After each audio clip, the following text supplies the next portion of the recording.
What's up everybody, welcome back to Nintendo Land. And a month ago we did a big video on the worst Mario boss battle in every single Mario game, and it was over 50 different games, and I even forgot some back then.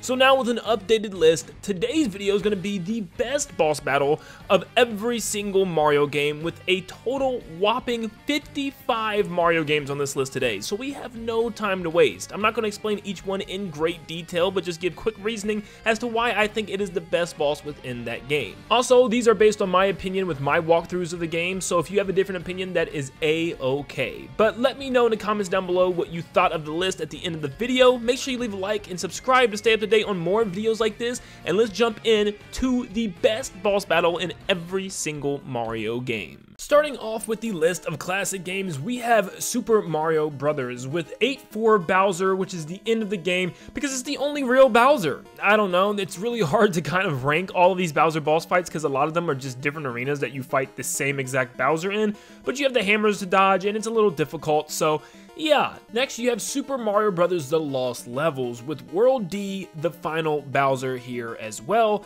because it just looks the best. There's also like 2 rooms that you get to fight 2 different Bowsers in. There's one where you can just run past them on some question blocks, and then you'll find the true one hiding underneath a low drooping wall, which is also a weird thing for a boss battle, but I just thought it was cool because there was 2 Bowsers here. My favorite boss from Mario Brothers 2 has to be Mask Gate because it's so scary the first time. You're like, oh, there's the goal, let's go through the mouth, and then it just awakens and tries to get you, which is just so unexpected. It's not that difficult of a boss battle, as all you had to do is throw these pegs at it, but I think it's just the atmosphere of this boss, that the end goal is trying to kill you. It's pretty neat. For Super Mario Bros. 3, I'm gonna have to go with Lemmy, just because I like the bouncy balls that he rolls on and shoots out. It's very different than all the other bosses, and you can even bounce off the bouncy balls and hit him in the head, which is just kind of cool and unique. It's like this little kid that's throwing his toys at you, and I like it a lot. For Super Mario Land, I picked Dragon Zamasu because it's a little bit different than Tatanga because it actually moves back and forth and shoots different projectiles.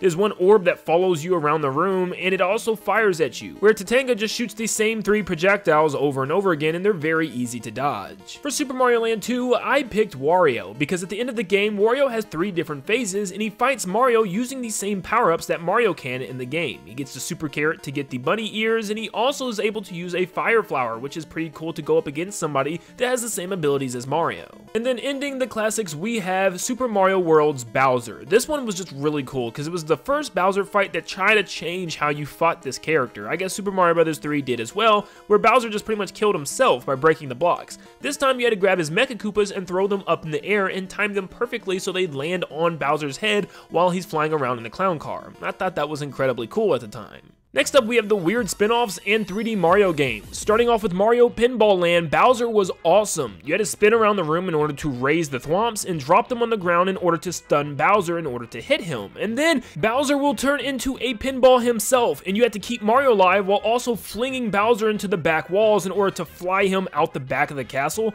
which is actually really cool. Mario Dance Dance Revolution was a very tough one for me because I want to say Bowser. The music is amped up, Bowser gets to dance against Mario and is actually hitting moves. It's perfect, and you get to even build little pieces of a rocket ship in order to fight him with. But Blooper was also really interesting as well because you got to dance with Blooper and it felt like you were also stepping on his tentacles as he tried to grab you as you were dancing. Both of these were really good and I loved both of these boss fights. As cool as it was to spin Bowser around by his tail in Mario 64, it also was kind of frustrating at times, but iRock I thought was pretty cool. It was a giant mound of brick that turned into 2 giant hands with eyes in the middle, and you had to run up and punch it in its eye when it opened, which means you had to move around the room, dodge its hands until those eyes opened, and you had to do it with both hands, which I thought was pretty cool when I was a kid. These giant hands trying to smash me, and I had to find a way to punch the eye on it. I really wanted to go with Mecha Bowser on this list for fighting him on a roller coaster and shooting rockets at him was amazing, but Phantom Manta just awed me when I was a child. It's so cool that this thing just keeps breaking apart in smaller and smaller pieces until eventually there's just nothing but babies and they're all coming after you, chasing you on the beach. It was actually one of the coolest bosses I fought in a long time. If we weren't talking about final bosses, I probably would have gone with Boulder Guys for Mario Galaxy, but man, the final Bowser boss battle is still probably the best Bowser boss battle in Mario history. There's 3 phases that kind of tie in different enemies that you had to fight throughout your adventure using Mario's spin in unique ways, and I love this. Just beating Bowser back and forth around a planet is seriously so satisfying. You get to punch Bowser. How many games can you do that? And then finally we have Mario Galaxy 2's Mega Hammer. It actually has tons of health for a Mario boss. It's not just jump on his head 3 times. You have to use Yoshi in order to eat the bullet bills and spit them back out at its plating and then eventually its head as this giant robot with hammers is trying to smash you, and you get to fly around this 3-dimensional stage, which is really cool. Next up we have the New Super Mario Bros. Games with New Super Mario Bros. DS Monty Tank. This was actually a very unique boss battle as far as New Super Mario Bros. Games go, and there's different phases where the tank will keep getting bigger, start spinning around and shooting faster. For a boss that's literally just a Monty mole, it was pretty cool. I once again love Lemmy, I do, and I love the bouncy ball aesthetic coming back from Mario Bros. 3, but Bowser chasing you down at the end and the serious music playing in the background is so scary and like mesmerizing. I don't know why. I love how he also can break the blocks in different ways, and it's just a definite scary ending to this game. The second time you fight Bowser Jr. in New Super Mario Bros. U is pretty unique because you get to defeat him in different ways. You can throw bombs at him when he swoops down below you. Sometimes he'll extend a punching arm for you to climb up it and then hit him in the head. There's different ways to fight this boss, which I love because for the most part, New Super Mario Bros. Bosses are very lame. All you do is jump on the head of the enemy like 3 times and you're done. So this one definitely changed it up a bit. For New Super Mario Bros. 2, I'm gonna have to go with Dry Bowser, specifically Phase 2, where he's in the background with his creepy blue eyes shooting blue flames at you. Why Dry Bowser? Well, I just said so. The blue flames and he just looks cooler. For Mario 3D Land, I picked the final Bowser because I love the little obstacle course that Mario gets to run through in order to evade all of his attacks, especially the end where you run across the final drawbridge. It's something very unique as you're running towards the camera and it's chasing you. It's actually kind of creepy. You have to know when to duck, when to spin, when to roll, and where to go ahead of time or you're going to get stuck on a block and Bowser's going to attack you. It's kind of a little bit of a heart racer for sure. Mario 3D World's Meowser was kind of just running up the top of the tower, so I want to go with actually Bowser's car, which I actually thought was pretty cool, where Bowser's driving a vehicle and throwing explosive soccer balls at you, and you have to dodge all the fireballs and obstacles and kick those soccer balls back. It actually requires you to fight him and have some aim as well, because it can be kind of difficult if you don't know where you're aiming. For Bowser's Fury is definitely the final Bowser. There's 2 different phases, but the first phase is just this giant Bowser fight, which you do the entire game, but I like the extra harder version at the very end once you collect everything. It's really cool because you have to utilize everything that you've learned how to fight him. There's multiple ways to attack Bowser. You can use a ground pound, you can swipe at his stomach when he's nearby, you can even pick up things and throw them at him, which I love the variety in different ways to attack an enemy, and this game does it perfectly. And Phase 2 is just a really fun fight with Plessy, riding him across the water and slamming into him, just super satisfying. For Super Mario Odyssey, I'm going with Robo Brutal. The way you take this thing down is super unique, using one of the coolest capture mechanics in the game, which is the Pokio. You have to use this bird ability to poke bombs back at the legs of the Brutal to knock it over, and then climb up it by stabbing it into the wooden planks, which is really cool, and then pecking the heck out of the glass domes. I love how big and gigantic and cinematic this boss feels at the top of the really cool kingdom of Bowser's Kingdom. Switching gears for a second, literally, Mario Kart DS has a really cool boss battle against iRock once again, coming back from Mario 64, where you have to shoot shells at the eyeballs of the hands, which can be kind of difficult, but you have to position your cart in such a way where it's coming at you, you have to make sure you're facing the eyeball in order to hit it with the shell. It's just really cool. And then Mario Tennis Aces, yeah, I'm doing it again. I'm going with Snow Ogre. I'm sorry, I just really like the hands bosses, I guess, in Mario games, because this one is just pretty much iRock again, but in ice. But Snow Ogre is really cool because I love the way it utilizes both hands to kind of like hit the tennis ball back at you, like he's smacking the tennis ball. And it's really cool to kind of aim for the eyeball in the power shot as well, because the other hand will try to block you, and you have to like shoot it through the fingers and stuff. While it's also shooting ice blocks at you, and instead of just moving back and forth, you actually have to do little flips over the ice blocks in order to dodge them. This is a really cool boss battle for a tennis game. And then ending this category, we have Mario Golf Super Rush. It only has 3 bosses, and they're very boring because it's a golf game with boss battles. I don't think that ever could have worked, but Snow King is okay. I mean, it's just the final boss battle of the game, so there's not much else to choose from. You have to hit these bob-ombs at these crystals in order to break the barrier, and then charge up a hit to hit the snowman, it just, I don't know. It just feels like I'm taking swings and then just damaging the snowman somehow. Not a great boss battle, but it's got to be the best in this game because the others are just as bad. Moving on to the Mario RPG games with Mario RPG Legend of the Seven Stars. Once again, I've never played this game. I have to get to it, I know, but I asked the community for help, and everyone has been pretty much telling me unanimously that it's the Axem Rangers because there are 5 of them, and they all have different unique properties and attacks, and they're all very unique the way they play, and it's a lot of bosses all in one area, which is pretty cool, and I can see how this could be a really interesting boss fight. Next up, we have Mario & Luigi Superstar Saga Cackleta's Soul. I love the original version a little bit more because it's just really cool to go into the battle with no health and have to dodge a barrage of different attacks in order to stay alive and have the chance to attack. But I love the 3DS version just because of the way it looks, and the atmosphere of the background looks really, really cool. But either way, it's really cool to have super low health because you just got devastated in the battle before, and you have to fight this thing, taking out both of the hands and then the head and then the heart with different segmented body parts for a boss battle is a pretty cool idea. For partners in time, I really wanted to say the second phase of Elder Shroom, and I still am going to put it on this list because it's so good with the atmosphere, the music, and just how creepy and difficult it is at the very end of the game. It feels like the fate of the Mushroom Kingdom and the entire world is at stake here. But even with that said, I also really love the Bowser and Bowser Jr. boss fights because it kind of mimicked Mario and Luigi with Baby Mario and Baby Luigi. It was Bowser and his younger self fighting against Mario and Luigi and their younger selves. And I love the way that they had their own kind of Koopa Bros attacks the same way you do. It was a really cool mosh of both characters coming together, and I really like that. Look, I know a lot of these are going to be the final boss of the game, but I literally cannot feel bad about this one. Dark Star Bowser is one of the best boss battles within the Mario franchise. I mean, seriously, having a darker version of Bowser with very similar powerful attacks is really cool to fight with Bowser himself. There are things that you have to time down perfectly, and he even has his own special attacks as well with his own minions, an army of minions, which is super cool. And all of that is only one part of the boss fight. Bowser then consumes Fawful, and then it goes to the bros within Bowser's stomach in order to defeat Fawful, which is so freaking cool. I could talk about this boss all day long. It's so cinematic. It has every element of the game that you learned up to this point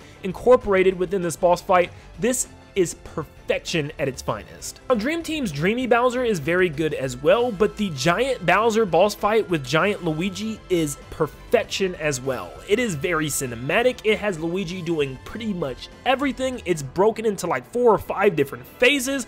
This is a boss battle of massive proportions. Literally, it's great. In fact, this boss fight was so good, I remember getting to the end and just closed my DS and restarted the game so I could play it all over again, because I knew I probably wouldn't get the chance to do it again, which I think you actually do, but I just wanted to make sure because, man, this was so much fun. And then we go to Mario & Luigi Paper Jam, and it's going to have to be the final boss because the bosses in this game were just very basic enemies that we fought throughout the Mario franchise over and over again. Plus, I love it when final bosses stick to the kind of theming of the game, and it does here because you have Bowser and Paper Bowser, which is pretty cool. And then eventually they team up to make Shiny Robo Bowser, where you have to break apart pieces of its cardboard body in order to start attacking the main body, which is really cool as well. And he can like transform his arms into cannons and just different things, which is a pretty cool feature. Like he's a giant Bowser transformer or something. Moving on to Paper Mario, and with Paper Mario 64, this might be the only boss on the list that the first main boss of the game is the best boss of the game. Yes, I'm talking about the Koopa Bros. I love how cool this is. I mean, it is very easy. It's the first boss of the game, but there's just so much that went into this. It really gives a great first impression. I mean, you have the Koopa Bros in this kind of wooden robotic Bowser machine, and you break it apart, and then you get to see the actual Koopa Bros, and they team up together to do some cool little attacks to Mario and his partner, which is super cool. I love the music, I love the atmosphere, and I just love the theming of these characters. I would love to see them return in some way. Paper Mario the Thousand Year Door has some insanely cool bosses, and the Shadow Queen is really cool, and I know a lot of people would probably pick her, but I'm going with Cortez because what the heck? I mean, you see this guy in the back of the ship just kind of as a floating head, and you don't think much of it. And then the battle starts, and then it just has this giant body with tons of weapons just ready to stab you.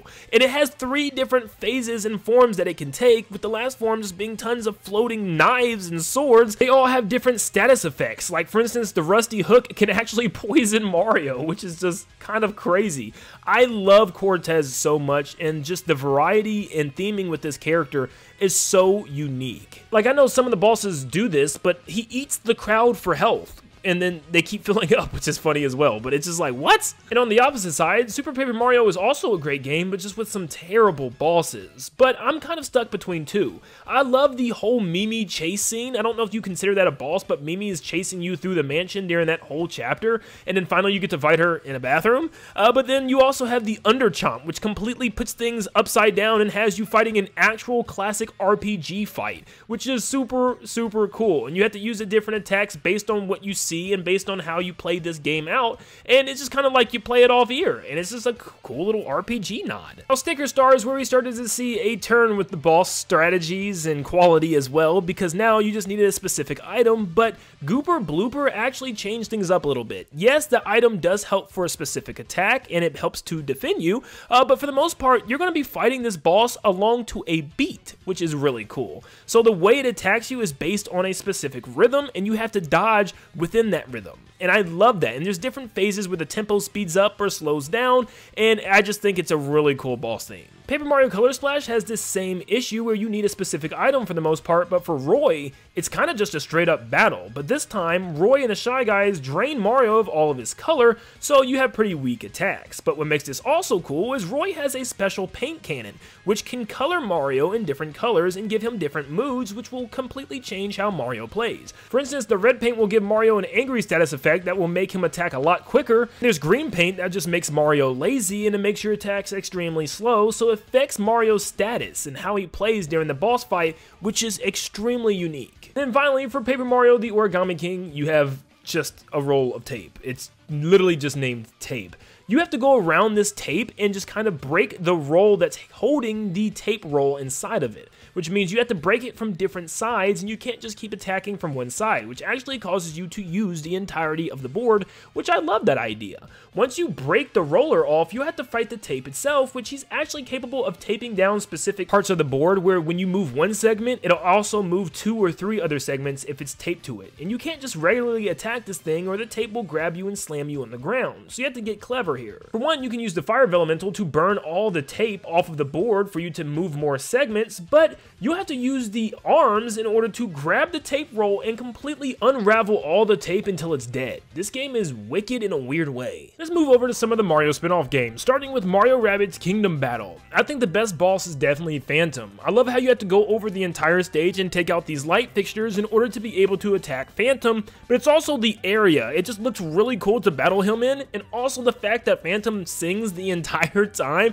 and even when you hit him, he kind of disrupts his music. So I just love the little attention to detail with this boss battle, and it's definitely a character that I found online that lots of people love. Mario Rabbids Sparks of Hope did not have as good boss battles, but the end with Cursa was actually very well done. In Phase 1, you have to take out her hands. One of her hands will point towards a player, and that player has to get to an area that has a spike sticking out of the ground, so that way when the hand comes down and stabs the spike. Phase 2 is about making it to the front of the battlefield in order to attack Cursa. And Phase 3 has you once again making your way to the front, but to power up Rosalina's wand, so that way she can fire at Cursa herself, which is pretty cool. But what makes this fight even cooler is that you're playing with all 9 characters at once in 3 different battlefields fighting Cursa, which is really cool and something that I was hoping for back with the original Mario Rabbids. Now digging into the Mario Party games, we have Mario Party DS Kamek's Library. So you're fighting Kamek going through this hallway on this magical book and shooting ink out of a pen at these floating book bats, and also dodging bookcases that are moving left and right.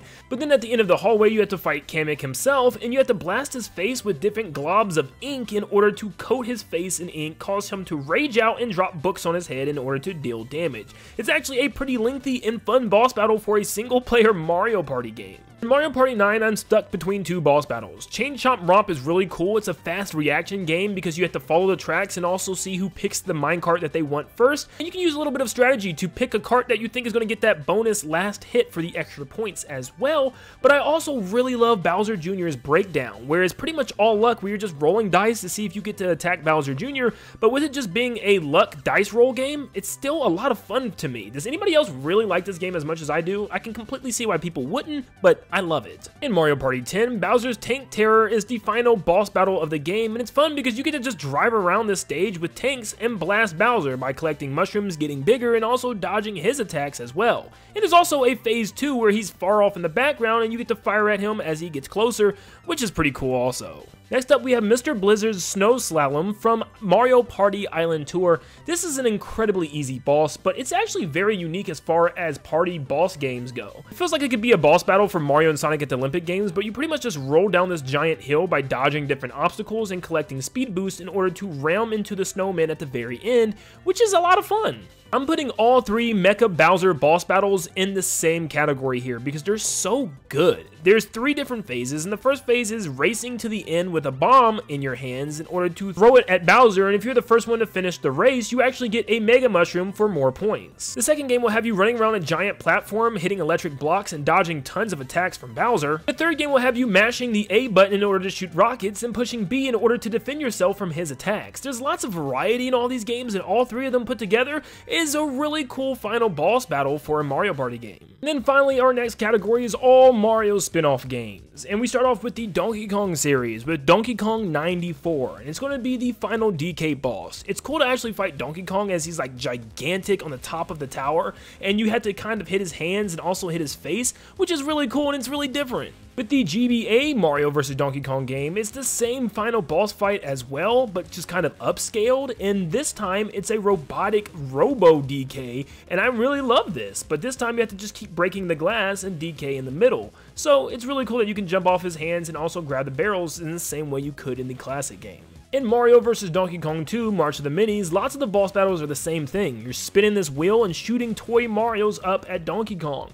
But in DK's Hideout, the number 1 boss, which there are 2 different versions of this, but number 1 allows you to go throughout this obstacle course and break pieces of the flooring like you could in the original Donkey Kong game, where you had to break all the flooring in order to drop Donkey Kong. This also allows you to not just keep going to one spot with your toys in order to hurt Donkey Kong, you have to go throughout the entire stage dodging tons of obstacles as well. I love it. Now with Mario vs. DK Minis March again, this was a smaller game and it had the same exact boss battles as the game before it. So if I had to choose one, I guess it'd be Jungle Rumble DK, where you had to kind of throw the baby Marios up at the trees in order to drop the bananas on top of Donkey Kong's head. This was a little bit different. Instead of just blasting them straight at Donkey Kong, you actually had to hit him in a unique way, which I guess I can accept this one. These bosses just sucked, I'm sorry. And then for Mario vs. DK Miniland Mayhem, I would have to choose Cosmic Adventure DK, because you have to lead the toy Marios this time to little toy rockets in order to hurt Donkey Kong, which is pretty cool.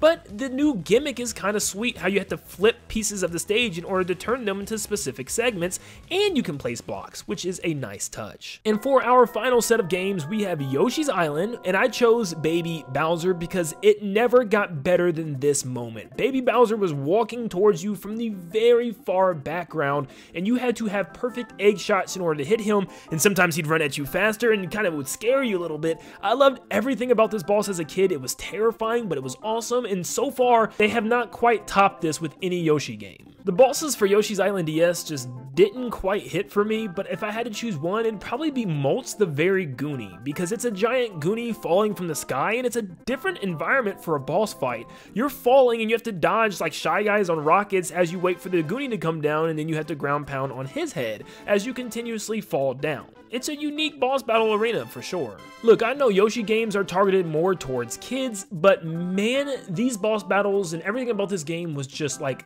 you could play it literally while asleep. Like, it was just so easy. So the bosses here were very boring and very bland, but if I had to pick some, I picked 2 of them here. Furious Fred was kind of cool because it was like this bonefish that also had metal casing that you had to break, which was kind of cool. It just slowly came out of lava when you hit it though. And then I would probably say the best one was probably Punky the Pokey, because you had to aim your eggs at areas and segments of its body that didn't have the spikes out in that moment. And it could be a little bit more difficult than anything else on this list, so I had to throw him in there. For Super Princess Peach, I would have to say the Vibe Scepter Bowser was probably the best, because with his Vibe Scepter, it gave Bowser different vibes, I guess.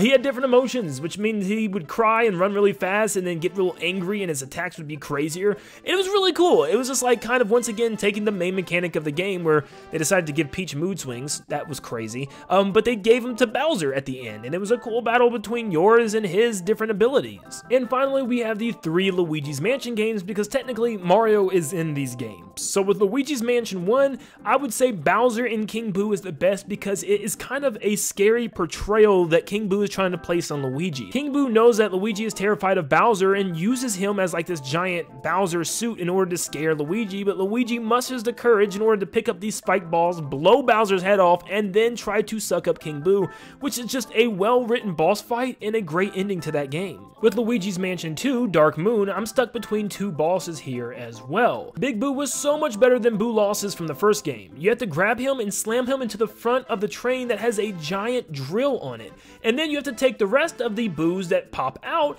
and throw them in a little carriage in the train as well, and you have to aim perfectly in order to shoot them in the ones that are open still. This is such a unique boss battle in this creepy little toy room that Luigi's in, and I loved it. But I also loved the tough Possessor Ghost, which used the knights in order to try to attack Luigi, and Luigi had to pull the carpet underneath the feet of all the knights in the room, eventually causing a giant knight to step into the arena, and Luigi had to dodge a giant sword and also his giant stomps in order to pull the carpet underneath his feet as well to drop him down, which is so cool for a 3DS game. It felt like it was something bigger than that. And finally, last but not least, coming in at number 55, we have Luigi's Mansion 3, Amadeus Wolfgeist, which was a ghost that played the piano and had tons of different phases, which was awesome in this game. First, he would try to throw all the audience chairs at Luigi by playing music in order to guide them, and then he would send like ghosts that would play on a ballet on the stage out at Luigi, and when none of that worked, he attacked Luigi himself by jumping into the piano. Luigi had to pick up bombs and bank shot them into the piano in order to blow it up, then suction plunger the piano, rip it off the stage in order to slam it on the ground in order to bring Amadeus out and then try to capture him. I love how this boss fight incorporates things that we just learned as it's earlier on in the game, and as an earlier boss fight being the best for me in this game, oh, it was just perfect. And that is my list of the best Mario bosses in every single game. Thank you so much for tuning in. This video took a very long time to make, so make sure you leave a like and subscribe if you made it all the way to the end. Please, it helps go a long way. Thank you so much. And if you want to see more videos like this, also turn on post notifications because I have ideas for not just Mario games I'll be covering, but I'll be hitting other franchises as well. But thank you so much for tuning in, and like always, I'll see you all on the next one. See you guys.